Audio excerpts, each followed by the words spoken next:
Eric Rube from the Providence Journal joining us now on this WPRI.com special edition. Looking forward to the Rhode Island High School football playoffs begin Friday, November 5th, just around the corner for 4 of the 5 levels. Division 4 still wrapping up regular season. And who better than to bring in Eric Rube here, covers high school football for the Journal amongst other things at the high school level, covers some Patriots as well. Rube, let's jump right in here to the state bracket, the top 4 teams who have a chance to claim, as you like to say, the only state title. Everything else is divisions. Bishop Hendricken, North Kingstown is our first semifinal. South Kingstown, LaSalle. There's also a caveat for the teams that lose here, but who do you like to emerge as the state champ this year? Well, I think when you look at the brackets, there's an advantage there for LaSalle in that matchup with South Kingstown. South Kingstown's had a terrific season. They've won a lot of close games. But I think they're overmatched against a team with that much offense and that much speed. That's what the Rams have. That's what they do, and I think they'll do it well this weekend. Hendricken, North Kingstown's interesting. The Hawks have played some tight games this year against some teams. For the last 3 years, the Skippers have been the closest team to any for beating them. They've lost 3 or 4 one-score games. I like Hendricken that one. I like LaSalle in theirs. Getting together, I picked the Hawks. I've been saying Hendricken's the best team in the state until someone beats them, and I think this is the year. I'm going to take LaSalle to be our state champion when this is all said and done. Oh, wow, LaSalle. Okay, all right. So why the Rams ultimately? I think their offense is going to be the difference. Hendricken is not the Hendricken of old. I think they can still run the ball. Hendricken does what no one else can do, and that's be Hendricken. They can go into that power run set and grind you into the ground, and they can win a low-scoring game. But ultimately, that's going to be tough to do against a team like LaSalle who can score a ton. All right, so it's the Rams emerging victorious out of the state bracket. There are some people out there that have been voting either St. Ray's as the top team in the state or LaSalle. So it's not a clear cut across the board this year that Hendricken is the top team in the state, but they'll have 2 games to try to win the state championship. Looking now at the Division I bracket, Central appears to be the favorite. They are one of the top seeds here, as is Cumberland at the bottom half of the bracket. However, the losers of those semifinal games in the state automatically get a berth to the semis of the Division I bracket. Who do you see coming out of Division I, and does that give an advantage to the teams that come out of the state bracket or a disadvantage to those that now have to win 4 games?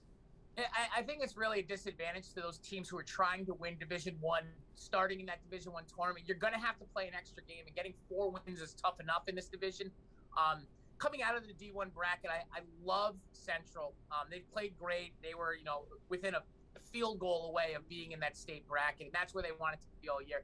They're a solid team. They can control the ball with the run. You see a lot of power run teams win, especially in the playoffs.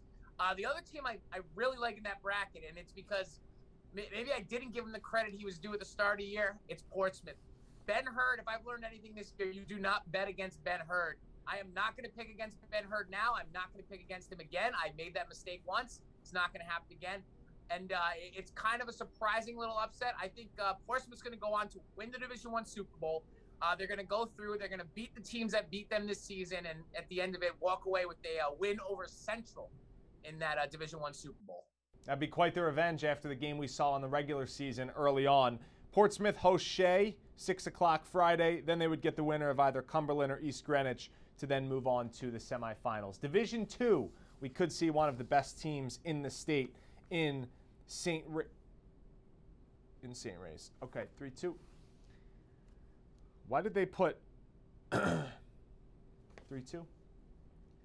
In Division II, we could see one of the best teams in the state in St. Raphael. Obviously, they have one of the best players in the state in Moses Muse. Their Division II bracket starts off with Moses Brown Friday at home at 6 o'clock. Rube, are they the easy favorite here? Let's just cut to the chase. No one's beating St. Raphael, and I know it's kind of it's hard to say something like that, but they've been so strong up front, and they can play the game in so many different ways. If you want to get into a high-scoring contest, they don't care. They'll go do it. What's really helped them get to this point is their ability to grind out the clock. Their offensive line is woefully underrated. They can play power football, and they will slow a game down if they need to. But because of their offensive weapons, they can score fast, score often. Everyone knows Moses Muse, but the name you need to watch on that team is Andre DePina-Gray, the quarterback. He's a confident leader. He's really smart with the football. And on defense, he might even be better, and he's a sneaky, great punter. That's a team I don't know if anyone's going to beat them. I think if anyone gives them a shot, it's going to be Classical because they've got Marquise Buchanan And if I've learned one thing, it's if you have Marquise Buchanan, that means nobody else does. He's the toughest player in the state to cover. The Purple have a really good shot to get in that Super Bowl, and I know they're dying for a chance to get St. Raphael again. Andre DePina Gray, the reigning hometown hero this week from J.P. Smallins. Eric mentions Classical. They start with Coventry and then have the winner of either Mount Pleasant or Tolman. Right down to Division III, this is where we could see things get wild. Narragansett's the top seed, but Pilgrim is a 2 seed, strong 2 seed, and Charahoe is a 3, could provide the Mariners some fits. You know what? Start of the year, I said Narragansett was going to win the Division III Super Bowl, and I'm sticking to that. At the preseason pick, I had Pilgrim in the Super Bowl, but I have decided to flip that around. I don't know what it is about Charahoe, but the Superchargers have gotten it done in some games. I've picked them in some spots. They've played close games where they haven't, and don't forget, they had Pilgrim down 24-7 at halftime. That was a game they probably should have won. They probably know they should have won. I think Charahoe's going to provide that upset in that semifinal and get to the Super Bowl. I still think Narragansett's going to beat them, but watch the Superchargers to get to that semi.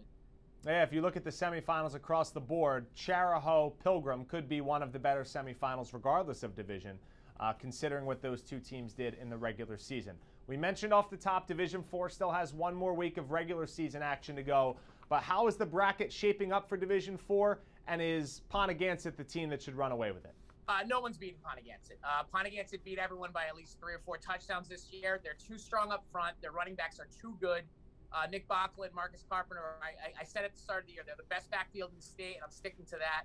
Right now, they're running too strong to be beaten. There's going to be a nice little battle this week between Smithfield and Juanita Sanchez, Providence Country Day Wheeler. I know that's a mouthful there. But the winner of that game is going to get that number 2 seed and get that bye. And I think the winner of that game ultimately has the best chance to get to the semifinal or get to the Super Bowl. In Division IV. The rest of the division, the seeding's going to be kind of crazy. There's a lot of games going on that will ultimately decide it. Watch out for Exeter West Greenwich. They're sneaky. They just surprised North Providence last week. I could see them sneaking up on somebody in a semifinal game and maybe finding themselves a spot in that Super Bowl as well. So if Pontigansett wins out and they win like we think they should, do you think they should move up to Division III for next year? Pontigansett, it's one of the things that not a lot of people know, and I didn't know until someone kind of showed me the numbers. They're a middle-of-the-pack school. I think they're a Division III school. They have the size and they have the talent. They're going to have a decent amount of kids coming back. I think they will, when the realignment comes out, they will be a Division III team next year. How they would have fared in Division III this year, I don't know. But it doesn't matter. They're in Division IV. They have to play that D4 schedule, so give them all the credit in the world for showing up and still winning football games. Eric Rube, nobody loves high school football more than this guy. Give him a follow on Twitter. Give him a read on Projo.com. That's this WPRI 12 special edition of the high school preview. Remember, we've got the Friday Night Blitz 4 more times, 3 more Fridays, and then Thanksgiving Thursday. You can catch that live 11:15 on WPRI 12. Thanks, Rube. No problem.